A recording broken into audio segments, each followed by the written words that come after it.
Well, today, the au pair at the center of a salacious double murder will learn her fate. That's right. Juliana Peres Magalhães pleaded guilty to a lesser charge of involuntary manslaughter after agreeing to testify against her employer-turned-lover, Brendan Banfield. Jessica Albert joins us live from outside the Fairfax County Courthouse with what we can expect at the sentencing today. Jessica, good morning.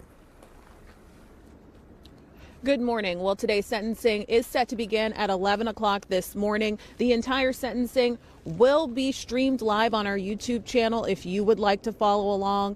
We are expecting to hear victim impact statements. And as you know, the au pair, Juliana Peres Magalhães, was the star witness for the prosecution in this case. Now, when Juliana took the stand, she detailed her affair with Brendan Banfield and how they conspired together to stage the murder of his wife by trying to frame another man for it, luring him to the Banfield home using a fetish website. The murders occurred while the couple's young daughter was inside the home. This trial, which lasted for weeks, drew nationwide attention because of how salacious it was and because cameras were allowed in the courtroom, which is very rare here in the Commonwealth. Brendan Banfield was found guilty of 2 counts of aggravated murder earlier this month. Those convictions carry a mandatory life sentence. His sentencing is set for May. Here's a bit of Juliana's testimony.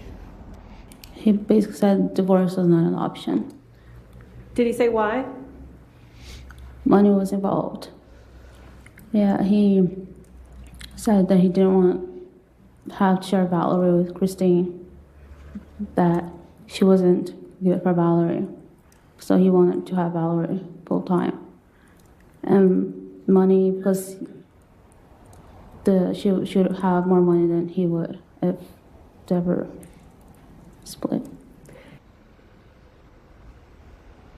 So here's what we'll be watching for at today's sentencing. On the low end of the sentencing, Juliana could be released on time served, which is about 2.5 years at this point. On the high end, she could be sentenced to 10 years in prison. Either way, when she is released, she will be deported back to her home country of Brazil. You know, we've been following this case very, very closely for you. Our Drew Wilder, who has been following this case the entire time since the murders happened, will be in the courtroom today. And again, we are streaming the sentencing on our YouTube channel, so if you would like to follow along, you can watch it there.